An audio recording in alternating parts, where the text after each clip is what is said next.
Mi nombre es José González, bienvenidos y bienvenidas. Hoy vamos a tomar un café con Aristóteles.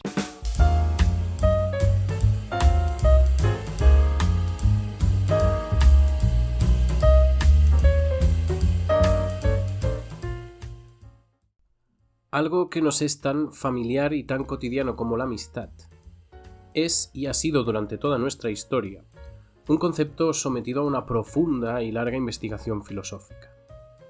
Como os figuraréis, Aristóteles habló sobre la amistad, y lo hizo largo y tendido dedicándole 2 libros de su obra principal sobre filosofía moral, la Ética Nicomaquia, y uno de la no tan influyente, pero igualmente importante, Ética Eudemia.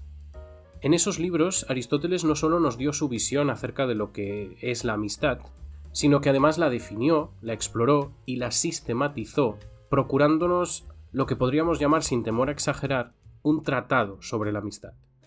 El asunto de la amistad en Aristóteles, como os podéis imaginar, es extensísimo y obviamente es inabarcable para uno solo de nuestros episodios. Por lo que vamos a hacer en estos minutos va a ser centrar nuestra atención en el estadio inicial de la amistad, o sea, en lo que podríamos nosotros considerar la condición de posibilidad para que los seres humanos, las personas, seamos capaces de entablar verdaderas amistades con otros. Este estadio, esta condición de posibilidad, este estadio, digamos, inicial, es el amor a uno mismo o filautía. Para abordar, por tanto, la cuestión de la filautía, conviene primero de todo que partamos de la definición general que el filósofo nos da para la amistad. Y es que Aristóteles entendió la amistad como una relación de benevolencia recíproca, o sea, como una relación en que cada una de las partes quiere el bien de la otra. Sin embargo, parece evidente que esto no puede ser todo, que esta no puede ser toda la definición de la amistad, ya que si ese fuera el caso, diríamos que somos amigos de casi cualquier persona con la que mantengamos una conversación agradable, en tanto que es lógico suponer que, si bien tal vez no queremos activamente el bien de alguien cuando lo acabamos de conocer y del que decimos coloquialmente que nos ha caído bien, lo que sí que es cierto es que en ese momento dejamos de ser totalmente indiferentes ante la posibilidad de que le suceda algo malo a esa persona o algo desagradable. No obstante, la amistad es claramente algo más que una relación con alguien que nos ha caído bien o que con alguien con quien nos sentimos a gusto en su compañía, ya que la mera benevolencia, el mero querer o desear el bien del otro, solamente implica un primer estadio de ese proceso de entablación de la amistad, y además tiene un altísimo componente aleatorio. Es evidente, y así nos lo hace saber Aristóteles, que la amistad exige un primer momento de benevolencia, en el que el bien del otro nos parece algo deseable, pero, sin duda alguna, es necesario para llegar a la amistad un paso más, en el que no solo ese bien nos parezca deseable, sino que además nos sintamos movidos a tratar de procurar ese bien para el otro. Y este segundo estadio, y este es el punto más importante para entender lo que es una verdadera amistad, solo es posible con el paso del tiempo, con la dedicación de tiempo a la otra persona y con un trato continuado con la otra persona. O sea, solo es posible a través de la convivencia. Pues bien, vamos a ver cómo es posible que la amistad nazca o cómo la amistad nace esencialmente de la convivencia. Aristóteles sostuvo en la Ética Nicomaquia que los amigos se quieren mutuamente por su mera existencia. ¿Esto qué quiere decir? Pues esto quiere decir que queremos a nuestros amigos por lo que son, por ser ellos mismos, y no por nada que podamos conseguir de ellos o de nuestra relación con ellos posteriormente. Por tanto, la amistad tiene como objetivo, como fin, al amigo mismo y al tiempo que podemos compartir con él.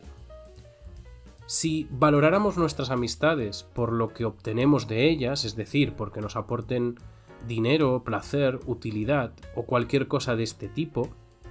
entonces no estaríamos entablando verdaderas amistades con nadie, ya que al terminar esa transacción, al terminar ese intercambio, la relación misma desaparecería, haciéndonos evidente que la razón por la que esa amistad existía no era la existencia del amigo mismo, sino el rédito que obteníamos personalmente de ella. Que los amigos se quieran recíprocamente por lo que el otro es precisamente lo que nos lleva a entender la intimidad del lazo que supone la amistad, puesto que los amigos no son solo los que comparten alegrías, y todos convendremos fácilmente en que para compartir alegrías nos vale casi cualquiera está dispuesto, sino que los amigos también son, y principalmente son, los que comparten penas, por lo que no es posible una verdadera amistad si ésta solo se basa en buenos momentos, en beneficios, en placeres o en utilidades, ya que la amistad tiene, en su definición necesariamente, una dimensión también dolorosa, en tanto que la vida misma también tiene una dimensión dolorosa, y los amigos son, esencialmente, los que nos acompañan a lo largo de nuestra vida, y por lo tanto los que sienten esa dimensión dolorosa también con nosotros. A consecuencia de que la amistad se defina por ser una relación basada en la búsqueda del bien del otro, y además en tratar de procurar ese bien del otro, y considerando que el único modo de conocer el bien del otro, y por tanto de intentar procurárselo, es pasando el suficiente tiempo juntos, invirtiendo el suficiente tiempo juntos, Aristóteles nos dice que la actitud amistosa exige que los amigos quieran y decidan pasar ese tiempo juntos. Además de que los amigos son los que también eligen con arreglo a los mismos gustos, a los mismos criterios y a los mismos intereses. Y no debemos entender de esto que Aristóteles nos esté diciendo que los amigos deban ser copias exactas en cuanto a gustos e intereses, sino que lo que en realidad debemos entender de ello es que los amigos opinan, en lo esencial y en su mayoría, cosas similares, cosas ampliamente compatibles. A poco que lo pensemos, esto debería sernos algo evidente, al menos por dos motivos. Y por dos motivos que son, al fin y al cabo, dos caras de la misma cosa. Si dos personas tienen intereses, gustos o modos de ser y de ver el mundo muy distintos o incluso opuestos, será muy difícil que terminen entablando una verdadera amistad, ya que si no comparten esas cosas, esos criterios, es porque en realidad no congenian. Y si no congenian, jamás se entenderán lo suficiente como para convivir, o sea, como para invertir el tiempo necesario el uno en el otro.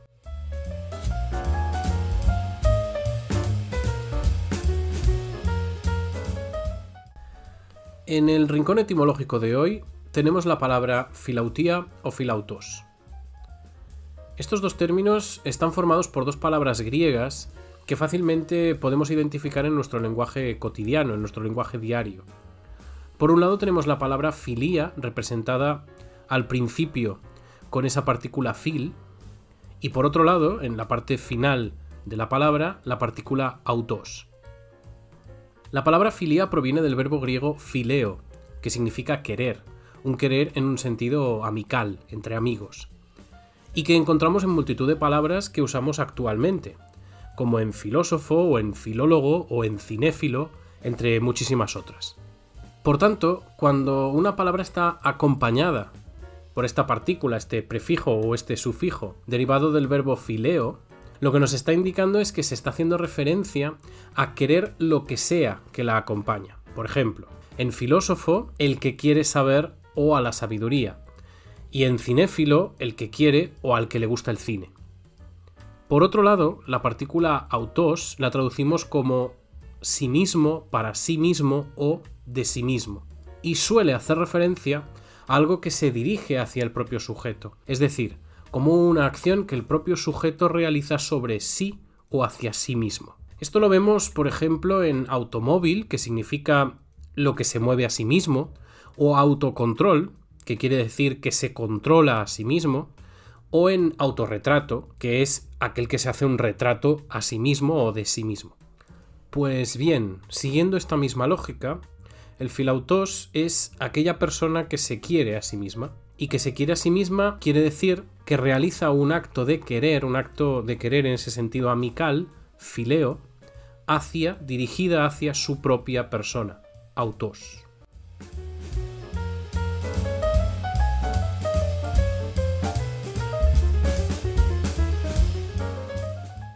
Bien, ahora recapitulemos brevemente lo que hemos dicho.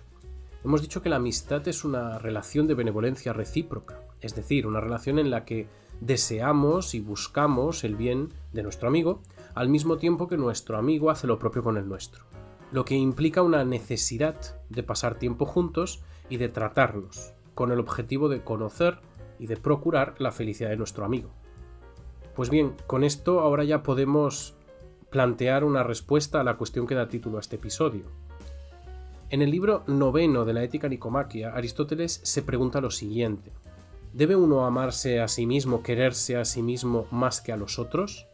E incluso nosotros podríamos añadir: ¿debe uno quererse a sí mismo ya no más, sino antes que a los otros? En realidad, ya desde los tiempos de Aristóteles, lo de quererse a uno mismo goza de una cierta mala prensa. En la Ética Nicomaquia, Aristóteles aborda esta cuestión, la cuestión de la filautía, advirtiéndonos de que quererse a uno mismo tiene un significado más complejo del que popularmente, en una primera impresión, tendemos a atribuirle. Y mucho más si la cuestión que queremos discernir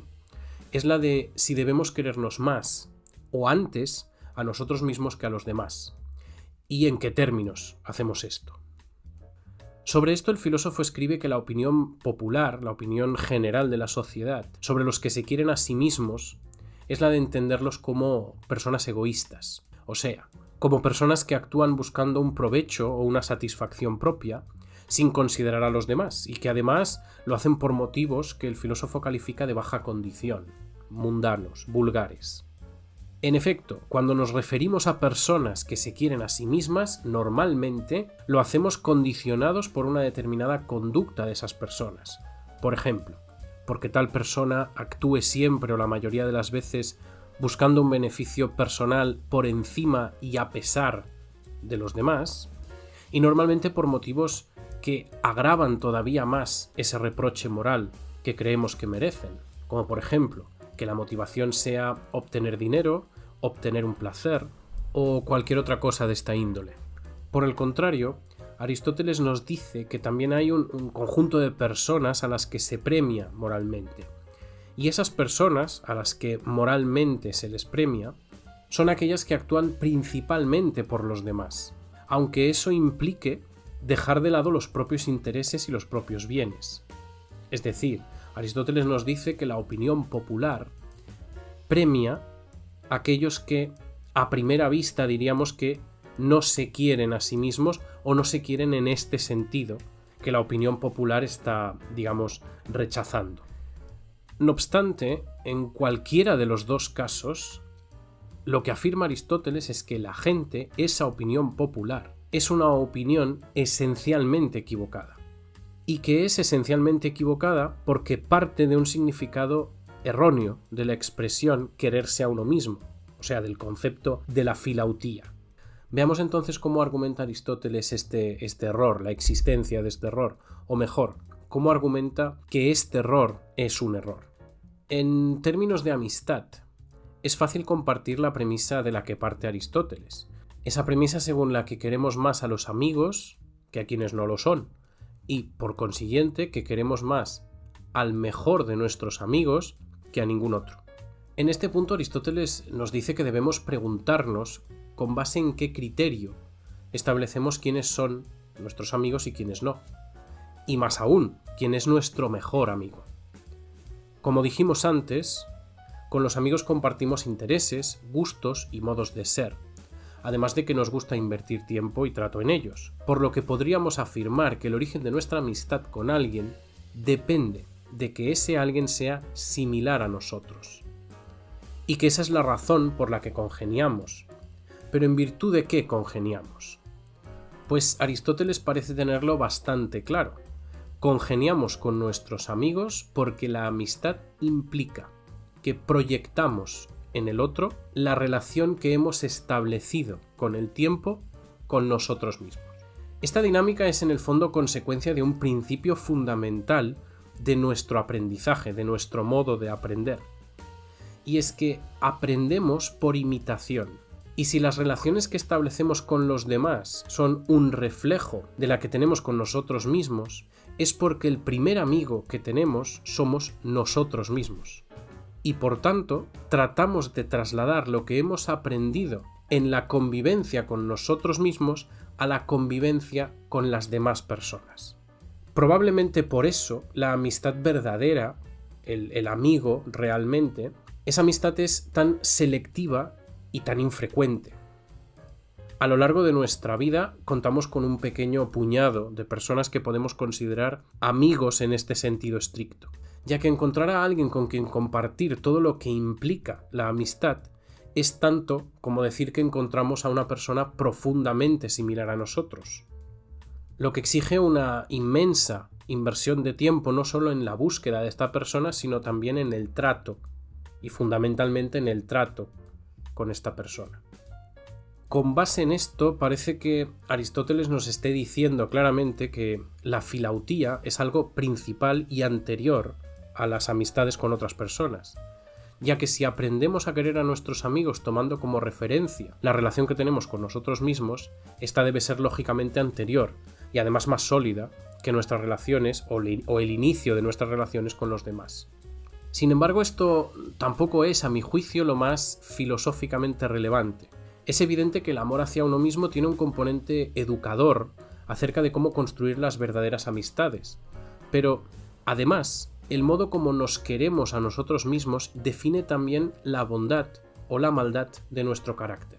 Como hemos dicho, quien se quiere principalmente y por encima de los demás a sí mismo, sufre una censura moral por parte de la sociedad. Una censura en tanto que se percibe como una persona egoísta, o sea, como alguien que actúa esencialmente motivado por un rédito personal y que lo busca sin tener en cuenta a los demás.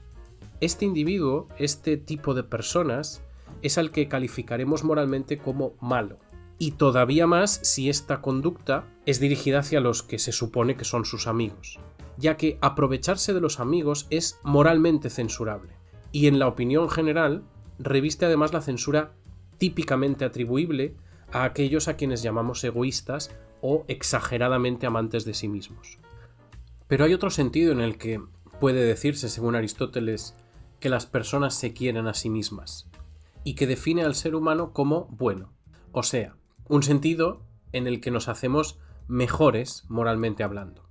Siguiendo este sentido, Aristóteles defiende que el que se quiere a sí mismo no es el que trata de procurarse riquezas y placeres por encima o a pesar de los demás, sino que quien se quiere a sí mismo es quien se procura los bienes del alma, como por ejemplo y principalmente la virtud.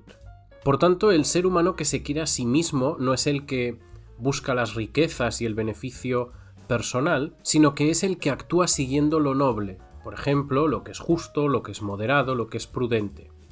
La filautía implica precisamente este sentido del quererse a uno mismo. El ser humano que más se quiere a sí mismo es el que trabaja para procurarse una vida de acuerdo con lo mejor de su naturaleza, o sea, de acuerdo con el estudio y con la virtud, ya que no hay ningún bien mejor que estos para el ser humano, en tanto que el ser humano es un ser racional. De este modo, quererse a uno mismo no solo es previo y principal porque nos haga de referencia al tiempo de establecer relaciones de amistad con otros, sino que también lo es porque quererse genuinamente a uno mismo significa cultivarse en la virtud y en las acciones moralmente mejores, y en consecuencia desarrollar de la mejor manera posible la propia naturaleza humana. En definitiva, sí, debemos querernos a nosotros mismos más y antes que a los demás, porque si no lo hacemos no seremos capaces de querer a los demás como deberíamos quererlos, y seremos, sin duda, los peores amigos posibles.